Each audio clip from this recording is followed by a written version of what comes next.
মা বাবাকে আমরা সবাই সম্মান দিতে শিখি ভাই। এই পৃথিবীতে মা বাবা ছাড়া সম্মানী ব্যক্তি কেউ নাই। হাজার হাজার টাকা কামাইতে পারো ভাই, তোমার কোনো কিছুতে আসবো না। যেখানে মা বাবার সম্মান টুকুই নাই, ওখানে তুমি টাকা পয়সা দিয়ে কি করবা? একটা কথা মাথায় রাখো, মা বাবা হলো পৃথিবীর শ্রেষ্ঠ আদালত। যেখানে মা বাবাকে তুমি সম্মান না দিতে পারবা, ওইখানে তোমার মা বাবা ছাড়া কোনো মূল্য নাই। যেখানে মা বাবাকে তুমি বৃদ্ধাশ্রমে রাখবা, এখানে তুমি ছেলে হিসেবে তুমি পরিচয় দেওয়াটা তোমার ভুল।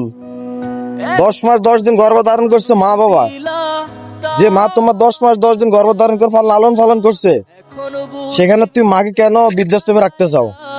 আরে কপাল পোড়া জাতি, মা বাবাকে অসল্লাত করলে তোমার কপালে দুর্নীতি ছাড়া কোনো কিছু জুটবে না।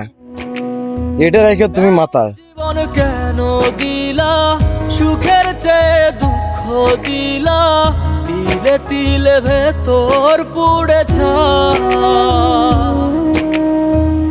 একটা মনের মানুষ